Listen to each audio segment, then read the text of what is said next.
Today I'm going to show you how to build your first solar car. Now, with this first car that you build, it's very important that you follow these instructions exactly, because the first car you're going to build will be your control. When you build your second car and then make further modifications, you'll need to test your modifications against a control. So it's important that the control is exactly built according to these instructions. You will have been given a whole bunch of equipment. Now, you will have a car kit like the one shown on the screen now, and in addition to that you'll have a whole bunch of other spares. So let's have a look at the equipment you need for your first car. So from that car kit, from that small plastic bag, you will need 2 chassis rods, 4 wheels, 4 small orange axle spacers, 1 cable tie, 2 80mm long axles, 1 spindle gear and 1 crown gear. There are some other components in your car kit that you don't need yet. Just put them aside, you'll use them later when you make modifications to your car. So other equipment you need to make your first car, you need a motor. This motor is a larger motor than the one that was in the small car kit, and it's also got leads on it. You'll need a 50-tooth drive gear. This is different. This is slightly smaller than the one that was in the small car kit. You will need a solar panel. You will need 2 40mm axles. You will need a block of wood to mount the solar panel on, and you'll also need some masking tape. Okay, so the first step is to put the wheels onto the axles. So here's the wheels that came out of the packet, and here's our 80mm axles that also came out of the packet. Now they're a snug fit, so in fact you won't, what we'll need to do is we'll need to just poke it in there, and then with a hammer just lightly, I'm just going to tap the axle down until I can feel that it stops moving. So not too hard, but it's in nice and firm. I'm going to do the same with the other one. Poke it in there, tap it down gently.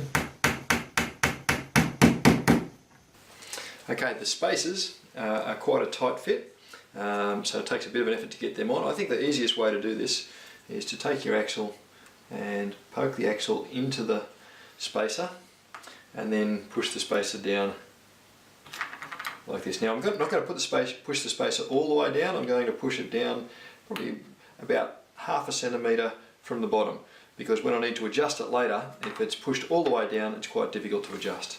So the other one again, get it started and slide it down to within, there we go, to within ½ centimetre or so of the bottom.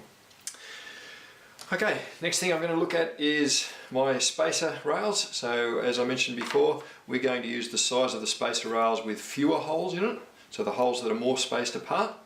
I'm going to take my 40mm axles, and I'm going to put the 40mm axles into, let's see, 1, 2, 3, 4, 5, 6, 2, 3, 4, 5, 6, into the 6th hole across, and tap that in gently. Again, I don't need to tap it too hard, just enough to get it in there without bashing it all the way through. Again, from this side, 1, 2, 3, 4, 5, 6, the 6th hole across. Try that again. Tap it in. Okay, so now if I put the axles with the wheels go into the 3rd hole from the end. And from the other side, the 3rd hole from the end. And you see it's now starting to take shape. You can see that's how the car will look when it's completed. Let's have a look at our gears now. The first gear we're going to put in place is the spindle gear, and the spindle gear just goes on the end of the motor. So being careful not to bend my leads, I'm going to poke the axle of the motor into the spindle gear, and I'm going to push it in Not all the way. I'm going to leave about 1 millimetre between the spindle gear and the top of the motor. If the spindle gear gets pushed too far onto the motor, then it'll rub and it'll create friction, and we don't want that. Okay, that's the spindle gear. The next gear we want to look at is the crown gear. Now, I'm going to turn the crown gear upside down so that the little teeth of the crown gear are pointing downwards, and I'm going to put the crown gear on top of the 40mm axle, and we should find that it can spin freely. It's a loose fit. The last one I'm going to put on now is my drive gear. Now the drive gear, it actually doesn't matter whether the spindle on the drive gear is up or down. I'm going to place it so that the spindle gear is up. Now I'm going to put this on the rear axle, the same axle with the wheel on it, and this is a tight fit. Okay, now I'm going to push this down to within, I'd say about 1 centimetre from the bottom. I'm not going to go any further than that. Now let's have a look at how this is all going to fit together. So there's the motor. If I lift the crown gear like that and put the motor underneath, there we go, we can now see that the motor, or the spindle gear, will drive the crown gear, and the crown gear will drive the drive gear. Now with everything in place there, I'm going to cable tie the motor on. So I'm going to take a cable tie and wrap the cable tie around the motor. It's a bit fiddly. 2 hands might make it easier, or two sets of hands. Put the cable tie on there. I'll just tighten it just loosely at first to make sure I've got it in the right position. Now I'm going to make sure that the spindle gear touches where the spindle gear touches the crown gear is about halfway along the spindle gear, so it won't slip off either end. Once I've got it pretty much in position, I'm going to tighten that cable tie as tight as I can, and then I'm going to snip the cable tie. There we go. Now when putting the second rail on, the second chassis rail, I'm going to make sure that I've got the side with the holes furthest apart, and I'm going to put that side with the holes furthest apart down and slide the chassis rail first onto the axles. Oh, let's get that right. And then I'm going to squeeze, just make sure that these 40mm axles are lined up nicely. And what I should be able to do then is just squeeze them gently, and they'll sort of click into place. You'll feel them slide and then click into place. Okay. Alright, so we're ready to put the 2 more spacers. So 1 spacer, 2 spacer. I'll turn these upside down again. It's the easiest way to get the spacer on. Push that spacer on. Push that spacer on. Okay, turn it back upside down. Now slide the spacers down. And slide the spacers down.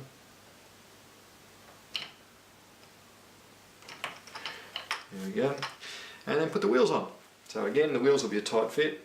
I'll put the wheel on like that and then just tap it in. That's it. Again, just tapping it, not too hard, but just until I can feel it stop moving.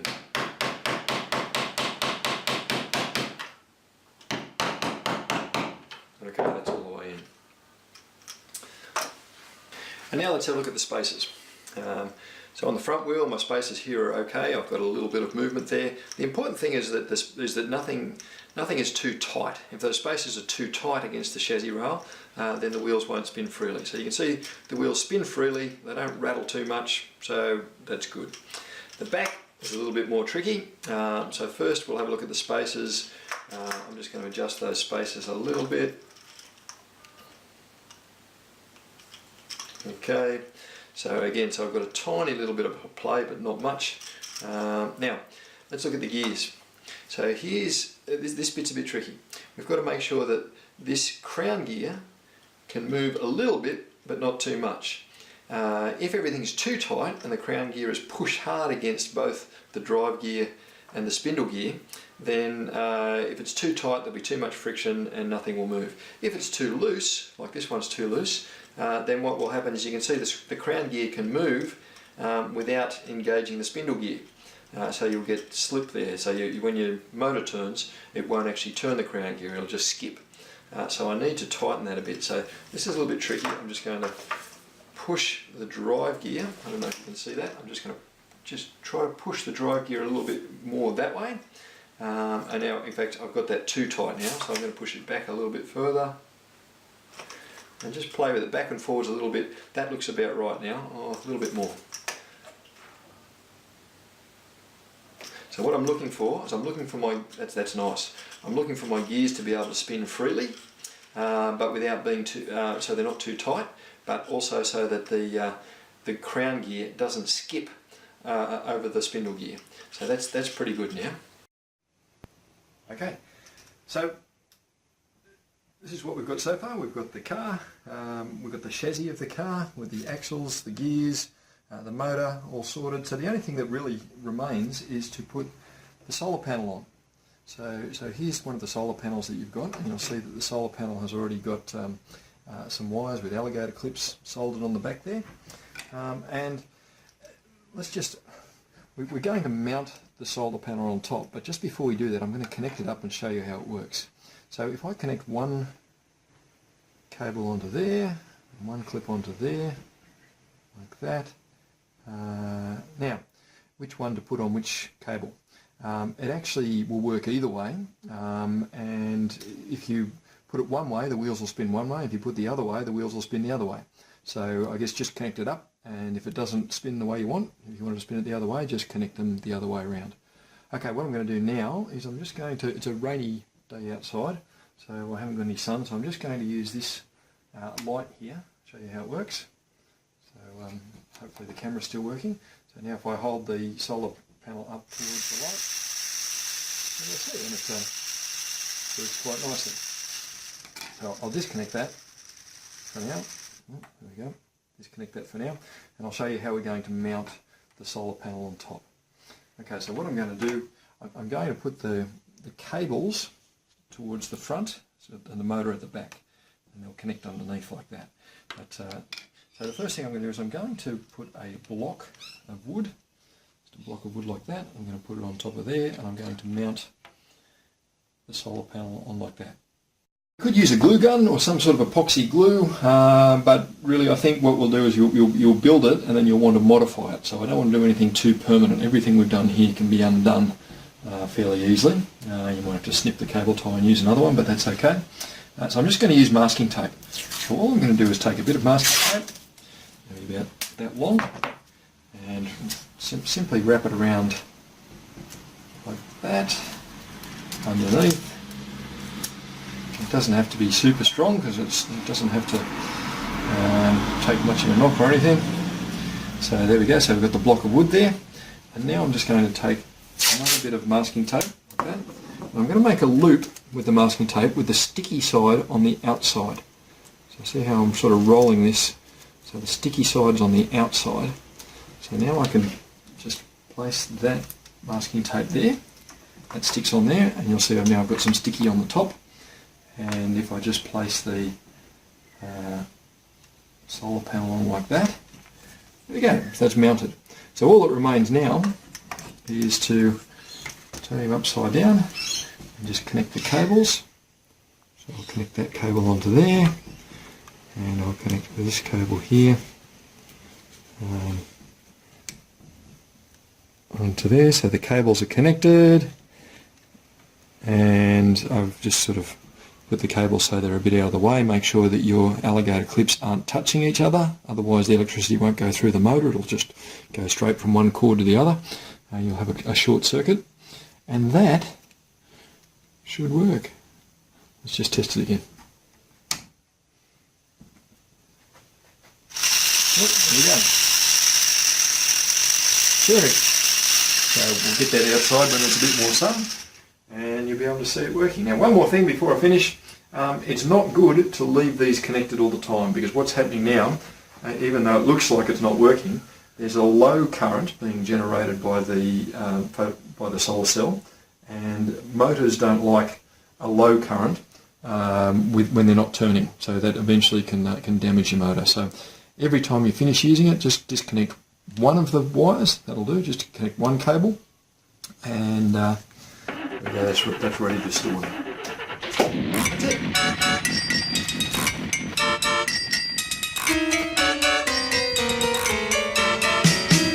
I've been driving in my car.